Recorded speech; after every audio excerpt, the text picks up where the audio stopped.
This man is often cited as having an association with the moon landing hoax. I think that's a red herring. This is the man that everyone should be looking at as far as the moon landing hoax. Ray Harryhausen, 60s, 70s special effects genius.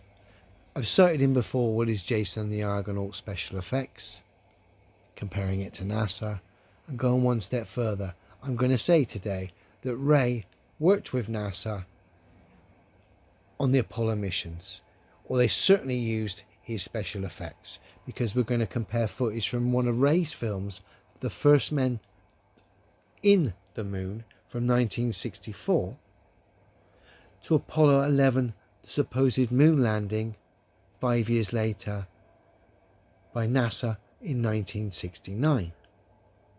The similarities are unbelievable.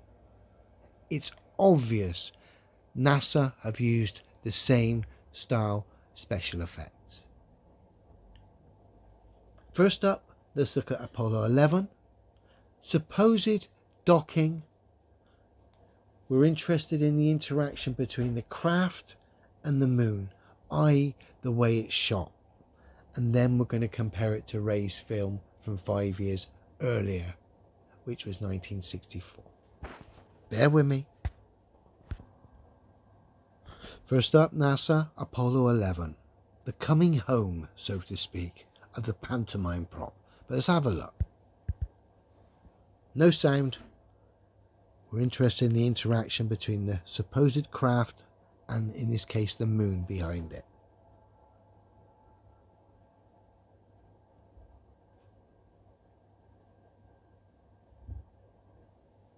Okay, that'll do for now. Now we'll go to Ray's film from 5 years earlier. Now here's Ray's film from 5 years earlier. Again, we're interested in the interaction between the craft and the moon.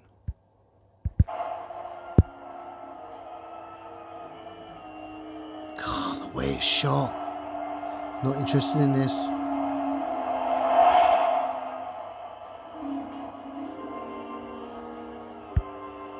Wow. I've got to say, that's exactly the same style special effects.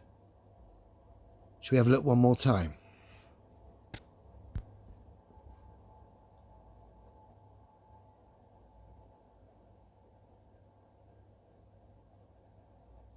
This might have looked alright on a small, tiny black and white screen, or you're on your head, off your head on drugs, acid, or on your way to Woodstock or whatever.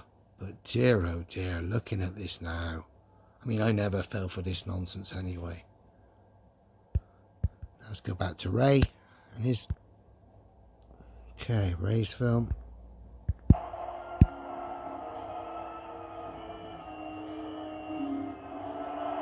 Not interested in this bit.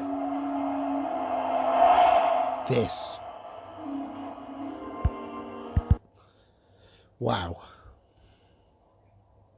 It's exactly the same special effects that NASA used. It's the same. Let's check Ray's schedule for the same time the Apollo program was going on. Bear with me. The Apollo program ran from 69 to 72. Let's check Ray's schedule. Ray worked with a film called The Valley of the Quangy, which came out in September 1969. I'm guessing that was filmed possibly late 68. But essentially, from the end of The Valley of the Quangy, which was 69, to 73, Ray was off. So pretty much the time the Apollo program was on, Ray wasn't doing any film work. And yet the Apollo footage, particularly the docking stuff, has got Ray's hallmark all over it when we compare it to his film from 5 years earlier, The First Men in the Moon. Unbelievable. It's obvious the moon landing is ridiculous. You've only got to look at the evidence that is the footage. Comedy gold. But then when you compare it back to old special effects at that time, and one man sticks out, Ray, particularly when you compare it to one of his films involving the moon and spacecraft. It's exactly the same style special effects. It's obvious the moon landing's just a daft pantomime. Why? To get you to believe you live on an absurd ball flying through a vacuum. Ridiculous. Sorry if you think this is true. It's not. It's clearly absurd. The only thing pushed as evidence to back that absurdity is the moon landing. And quite clearly, again, we've exposed it for the nonsense that it is. I'm a bit gutted that Ray would seem that he was involved in that, because I'm a fan of his old movies. But it is what it is.